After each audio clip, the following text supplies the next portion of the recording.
Hello everyone, welcome back. आज की इस वीडियो लेक्चर्स में हम कुछ क्वेश्चन पर डिस्कशन करेंगे और उसकी लॉजिक के साथ साथ उसके कॉन्सेप्ट को भी सीखेंगे। तो शुरू करेंगे आज की शॉर्ट वीडियो में कुछ क्वेश्चन। तो आज का जो पहला क्वेश्चन हमारा है वो क्या कह रहा है, आपको लिखा गया है which following compound dehydrate most readily. कौन सा इसमें कंपाउंड है जो इजिली क्या करेगा, डिहाइड्रेट करेगा। डिहाइड्रेट करेगा जो आपको सामने यहाँ पर स्क्रीन पर A B C D option दिए गए हैं आपको बताने। तो सबसे पहले आपको डिसाइड करना है, यहाँ पे बहुत इजी कॉन्सेप्ट होता है। डिहाइड्रेट मतलब एल्कोहल का, वाटर का क्या होना, निकलना। किससे? एल्कोहल से। तो सबसे पहले प्रश्न डिसाइड करेंगे डी कि जो डिहाइड्रेशन होता है वह एलिमिनेशन रिएक्शन होता है। डिहाइड्रेशन क्या होता है? एलिमिनेशन रिएक्शन होता है। और जनरली हम ये भी जानते हैं कि एलिमिनेशन रिएक्शन में जो सेकेंडरी और टर्शरी अल्कोहल्स होते हैं, सेकेंडरी और टर्शरी अल्कोहल इवन मैकेनिज्म के थ्रू होते हैं। और जो प्राइमरी अल्कोहल होता है वहां भी पॉसिबिलिटी बनती है, वहां भी पॉसिबिलिटी बनती है E2 की। लेकिन जनरली जो होते हैं एल्कोहल का डिहाइड्रेशन रिएक्शन, जनरली एल्कोहल का dehydration reaction proceed through the E1 mechanism, E1 के थ्रू होता है। और साथ हम सभी को पता है कि E1 का रोल क्या होता है। E1 का रोल यही होता है कि क्या करना, जो एल्कोहल्स होता है उसके हाइड्रोक्सिल ग्रुप को क्या करता है, बेस अटैक करता है तो वाटर को बाहर कर देता है और एक इंटरमीडिएट कार्बोकेटायन का बनाता है। इंटरमीडिएट कार्बोकेटायन का फॉर्मेशन होता है E1 मैकेनिज्म में। और हम वही बताएंगे जिसका इंटरमीडिएट जितना ज्यादा स्टेबल होगा वह उतना ही फास्ट क्या देगा, डिहाइड्रेशन का प्रोडक्ट देगा। तो चलो हम शुरू करते हैं। शायद सबको पता है कि एक कार्बोकेटायन, क्योंकि E1 में कार्बोकेटायन इंटरमीडिएट बनेगा और एक कार्बोकेटायन की जो स्टेबिलिटी होती है, कार्बोकेटायन की स्टेबिलिटी होती है प्रोपोर्शनल होती है प्लस आई फैक्ट।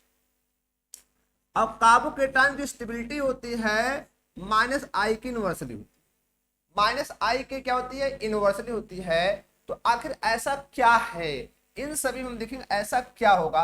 तो बताइए, अगर यहां से OH बाहर जाएगा, अगर यहां से OH बाहर जाएगा तो बताइए क्या शो करेगा। क्योंकि इसके साथ जब OH बाहर जाएगा तो यहाँ पे क्या बन जाएगा, यहाँ पे बन जाएगा कार्बोकेटायन। देखिए मैं यहाँ पे इंडिकेट कर रहा हूँ, यहाँ पे क्या बन जाएगा, कार्बोकेटायन बन जाएगा।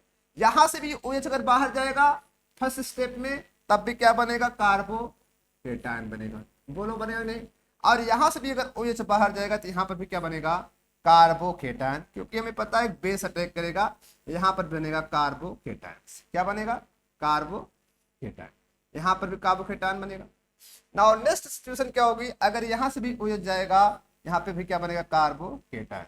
और सभी जो एल्कोहल से दिख रहे हैं आपको यहाँ पे, जो सभी एल्कोहल थे वो सभी एल्कोहल कैसे, सेकेंडरी एल्कोहल।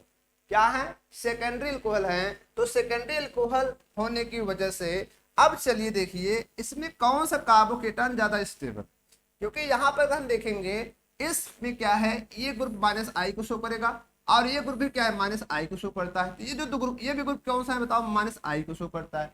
जब ये ग्रुप सभी माइनस आई को शो करते हैं तो माइनस आई होने की वजह से, माइनस आई का जो ऑर्डर होता है अगर देखा जाए तो माइनस आई ऑर्डर में सबसे पावरफुल क्या होता है, नाइट्रो होता है। फिर कौन होता है, सीजन होता है। फिर कौन होता है, CHO होता है।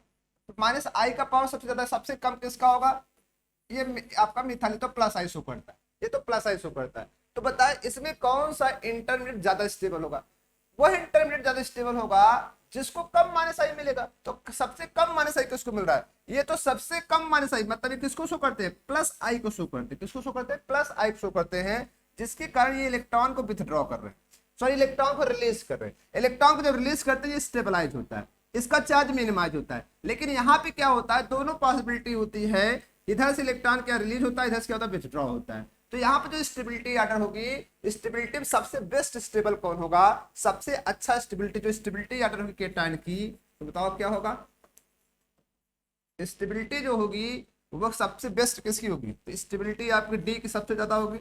फिर किसकी होगी, सी की होगी। फिर किसकी होगी, बी की होगी। फिर किसकी होगी, ए की होगी। स्टेबिलिटी ऑर्डर होगी। और यहाँ पर मैं जनरली आपको बता देता हूँ stability proportional dehydration.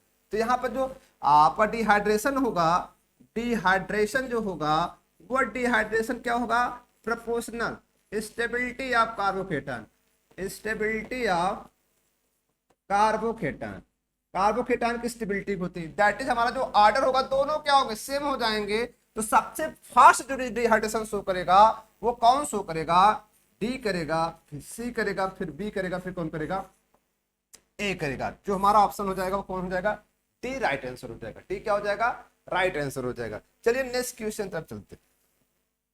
Question number next, question next क्या कह रहा है, which of the following molecules has the highest carbonyl stretching frequency। Stretching frequency का जनरली मतलब होता है कार्बोनिल का मीन्स आप ये समझ लें कि ये कार्बन, ये ऑक्सीजन बॉन्ड का मतलब, ये बॉन्ड का मतलब। और हम जनरली ये जानते हैं स्ट्रेचिंग करने का मतलब होता है खींचना। तो बताओ सिंगल बॉन्ड को खींचना आसान है, डबल को, ट्रिपल को? ट्रिपल बॉन्ड को खींचना आसान नहीं है।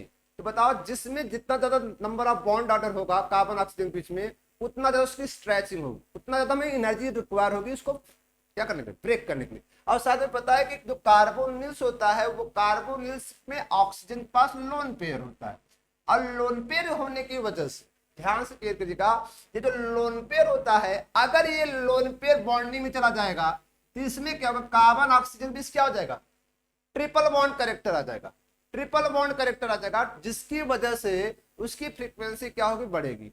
अब ये जो सिचुएशन है, ये सिचुएशन है जो दिख रही है ट्रिपल बॉन्ड कैरेक्टर, वो डिपेंड करता है कि इसके साथ कौन सा ग्रुप लगा है। ये ग्रुप अगर एज्यूम करो यहाँ पे जो ग्रुप लगा होगा, अगर ये ग्रुप कैसा होगा, विथड्रॉइंग होगा, क्या होगा, विथड्रॉइंग होगा। उसके साथ साथ विथड्रॉइंग के साथ साथ किस टाइप का होगा, माइनस एम टाइप का होगा। कैसा होगा बताओ, माइनस एम टाइप का। कौन सा होगा, माइनस एम। और ये किस टाइप का होगा, माइनस आई। अगर माइनस आई और माइनस एम टाइप के ग्रुप होंगे तो इस कार्बन और ऑक्सीजन के बीच में ट्रिपल बॉन्ड का फॉर्मेशन करेंगे। और जब ट्रिपल बॉन्ड कैरेक्टर आएगा तो ट्रिपल बॉन्ड कैरेक्टर होने की वजह से, ट्रिपल बॉन्ड कैरेक्टर होने की वजह से उसमें स्ट्रेचिंग फ्रीक्वेंसी क्या हो जाएगी, बढ़ जाएगी। मैं जनरली ये बताना चाह रहा हूं कि डबल बॉन्ड से ज्यादा कैरेक्टर होना चालू हो जाता है, डबल बॉन्ड से ज्यादा कैरेक्टर होना शुरू करेगा। तो डबल बॉन्ड ज्यादा होना कैरेक्टर आप समझ सकते हैं कि अगर उसका बॉन्ड ऑर्डर बढ़ा, अगर उसका बॉन्ड ऑर्डर बढ़ा तो बॉन्ड ऑर्डर बढ़ने से क्या होगी, हमें ज्यादा उसमें एनर्जी लगानी पड़ेगी। तो चलो हम चेक करते हैं किसमें कैरेक्टर सबसे ज्यादा होता है। शायद आप चारों एग्जांपल में देख रहे होंगे कि ये आपका क्या है, हैलोजन ग्रुप। ये हैलोजन ग्रुप सभी में क्या है, कॉमन। देख रहे हैं नहीं, हैलोजन ग्रुप सभी में क्या है, कॉमन है कि नहीं।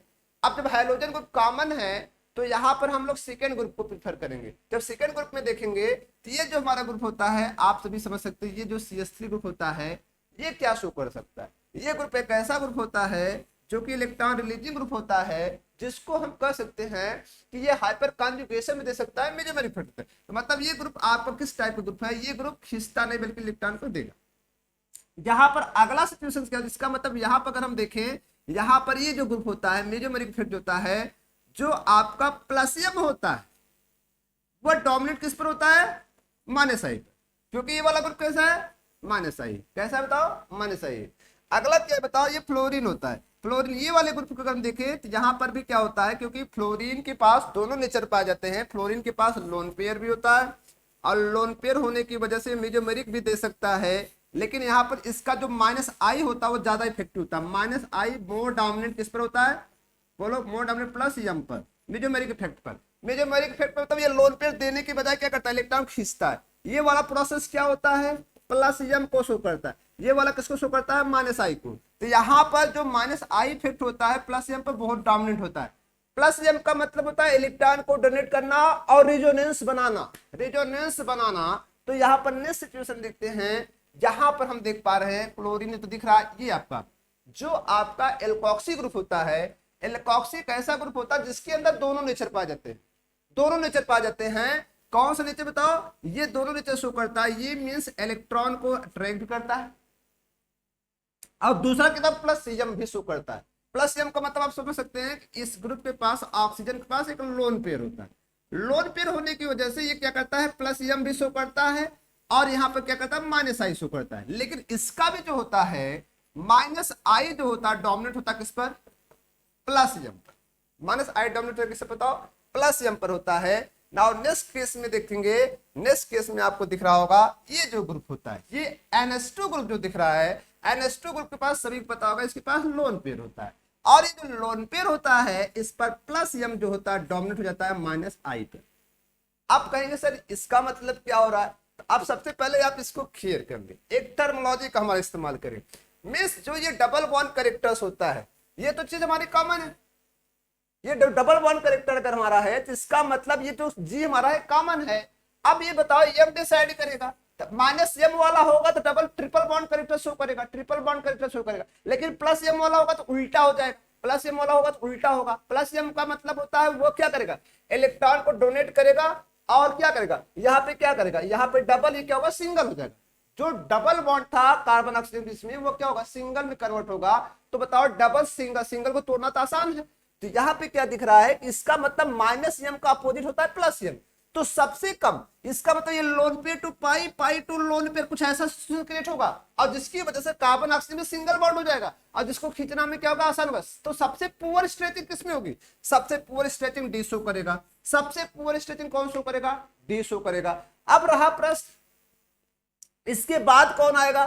अब नाउ नेक्स्ट अगर देख रहे हैं कि इस केस में देखें, सी केस में देखें, सी केस का जो माइनस आई इफेक्ट है वो बहुत ज्यादा डोमिनेट है किस पर, प्लस एम पर है। इसका मतलब सबसे हाई, इसका मतलब यहाँ पे जो लोन पेयर होगा वो इस दिशा में जाएगा, क्योंकि स्ट्रेचिंग जब बढ़ेगा तो इलेक्ट्रॉन क्लाउड धराएगा, तो सबसे ज्यादा ट्रिपल कैरेक्टर इसमें आएगा और सबसे कम जो होगा बॉन्ड कैरेक्टर इसमें आएगा। तो बताओ सबसे ज्यादा फ्रीक्वेंसी शो जो करेगा, सबसे ज्यादा फ्रीक्वेंसी का शो करने वाला जो है वो हमारा सी ऑप्शन होगा। कौन होगा बताओ, सी ऑप्शन होगा। और सबसे कम शो करने वाला कौन होगा, डी होगा, सबसे कम शो करने वाला डी होगा। रही बात ए और बी में कौन होगा, तो ए और बी में अगर हम प्रश्न करें, क्योंकि यह जो ग्रुप होता है प्लस एम को शो करता है माइनस आई को शो नहीं करता, तो बताओ यहां पर अगर हम पॉसिबिलिटी देखें किसकी पॉसिबिलिटी ज्यादा है, किसकी पॉसिबिलिटी ज्यादा, क्योंकि इसके पास माइनस आई ज्यादा है प्लस एम, तो पॉसिबिलिटी में बी हो जाएगा, फिर कौन होगा, ए होगा। लेकिन हम लोग सबसे हाईएस्ट पूछा गया है तो जो हमारा ऑप्शन होगा वो सी होगा। अगर सबसे लोवेस्ट पूछा होता तो हमारा ऑप्शन कौन जाता, डी हो जाता। ये गजब की क्वेश्चंस आजकल की कंपटीशन में कार्बोनिल की स्ट्रेचिंग पे बनाए